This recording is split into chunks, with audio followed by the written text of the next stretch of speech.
Halo sahabat tani, salam jaga tani.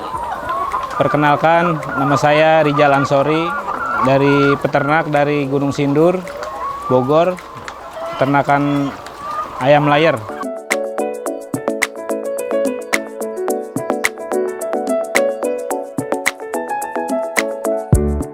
Peternakan ini kita mulai waktu tahun 2006 dengan kondisi saat itu ayam baru 200 ekor karena kita mulai dari nol.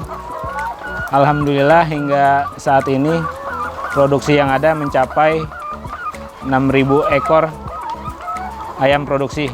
Sebenarnya saya lulusan ITI Serpong, kuliah di ITI Serpong. Cuma kalau usaha saya yang sekarang di peternakan sangat jauh berbeda dengan teknik mesin. Jadi ya mungkin di kuliah itu saya bisa ngambil manfaatnya aja lah.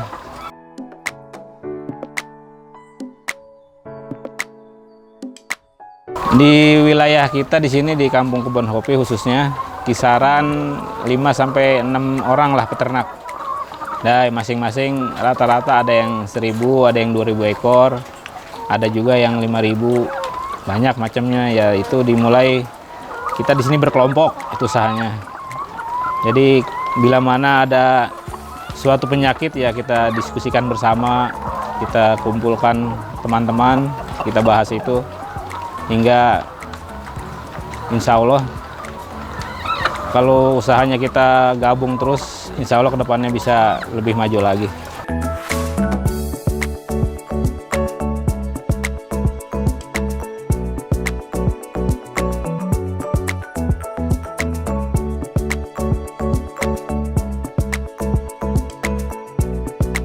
Karena memang saya awalnya udah senang di ayam, jadi gimana ya?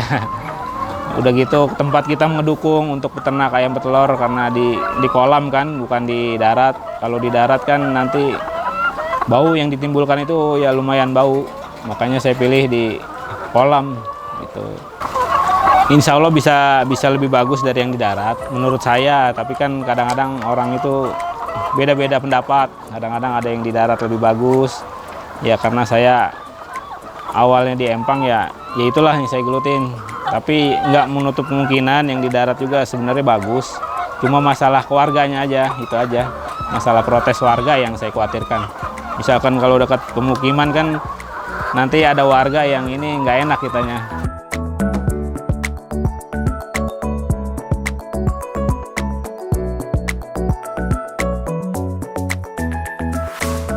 Saya sarankan untuk baru yang pemula ayam petelur, yang wajib diketahui itu ya vaksinasi ayamnya pertama, terus kedua ya dalam pemilihan bibitnya yang harus bagus, ya itu aja dulu. Nanti dengan kalau kita tahu vaksinasinya itu ayam itu gerbangnya divaksinasi, ya kalau gerbangnya udah ibaratnya udah dipenuhin insya Allah kesananya lebih bagus. Nanti vaksin itu kan ada tingkatannya, ada misalkan minggu ini vaksin Korisa, minggu berikutnya vaksin ND, IBKIL, vaksin berikutnya vaksin AI atau flu burung. Nanti vaksin keempat itu ada sebutannya vaksin NDKIL. Ya, itu semua disuntik di paha. Kalau vaksin Korisa itu ya kita misalkan ayam umurnya masuk 13 minggu. Nah, vaksin Korisa itu di 14 minggu.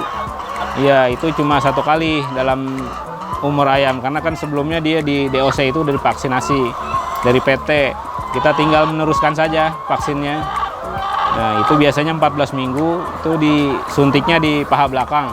Lalu vaksin kedua itu ND, EDS, IB, itu vaksinasi semua di paha belakang dan itu untuk umur 15 minggu. Ya itu yang vaksin kedua. Vaksin ketiganya vaksin AI atau lebih kita sering flu burung kita sebutnya. Nah itu vaksin yang lumayan harus diinihin lah itu. Vaksin flu burung itu ya benar-benar harus dipakai karena ayam kalau nggak divaksin flu burung resikonya sangat besar. Vaksin ND Lasota nanti umur 40 hari sekali itu selalu diulang. Itu harus nanti kalau bisa kita punya kalender di rumah, kita buletin aja di situ untuk menjaga vaksin itu supaya di bulan berikutnya jadi nggak salah gitu. Kalau diingat di kepala kan kadang-kadang suka lupa. Ayam petelur itu kita sebenarnya harus tahu vaksinnya ya, dari 0 sampai habis lah gitu, sampai dia akhir ya. Insya Allah kalau kita tahu vaksinnya, insya Allah kita mau nanti usaha juga tenang. Kalau ayam sudah divaksin, kalau belum tahu vaksinnya ya resikonya sangat besar kalau di ayam petelur.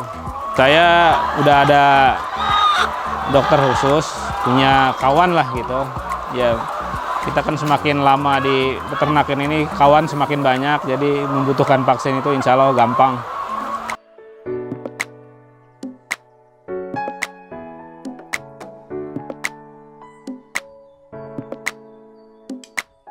Standar biasanya kan ayam itu ya katakanlah 2 tahun produksinya. Iya. Iya, dalam 2 tahun itu standar kematian 20%. Misalkan 1000 ya 200 ekor. Tapi kalau kita kalau kita ngurusinnya lebih detail, lebih perhatian ke ayam, insya Allah bisa ditekan angka kematiannya. Saya sih biasanya ngasih pakan ayam saya pagi jam setengah 6 pagi. Kira-kira setengah jam lah dalam semua ini, dalam 6.000. Nanti pakan keduanya jam 2 siang ya, cuma 2 kali dalam 1 hari.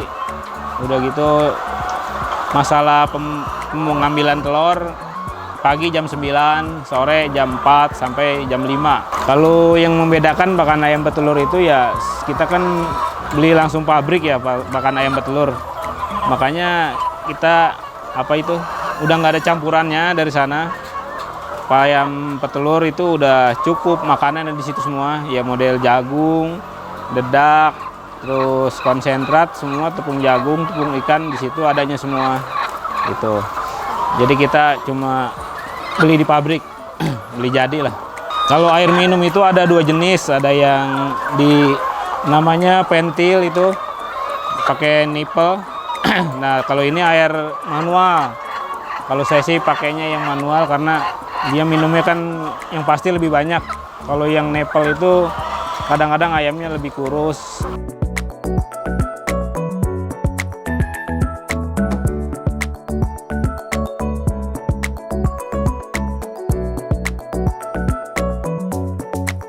Kirim kita ada ke Pengasinan Sawangan, terus ke BSD, Pamulang, daerah-daerah sini banyak, Kalong, daerah Gunung Sindur masih banyak khususnya.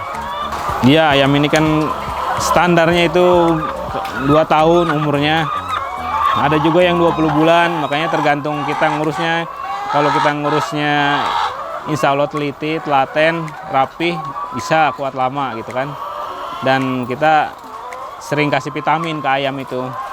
Minimal kalau ayam itu ya seminggu 2 kali kita kasih vitamin. Insya Allah masih ada keuntungannya gitu buat kita.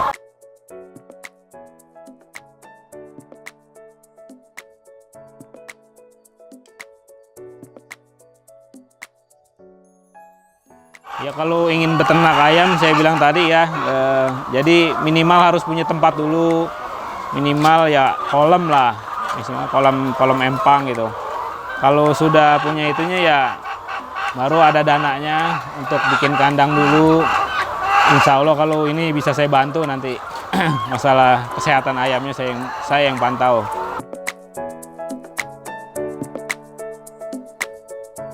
Iya, per hari paling dari semua yang ada paling kisaran uang telurnya cuma 6 juta paling. Kalau ayam saya 6 ribuan gitu kan. Ya per hari kisaran 6 jutaan itu uang telurnya. Nanti uang pakannya paling sekitar 4 jutaan lah gitu. Karena ayam petelur itu ya mau lebaran dia juga nih nelor. Nggak ada hari Minggu gitu. Minggu juga kita digaji, insya Allah.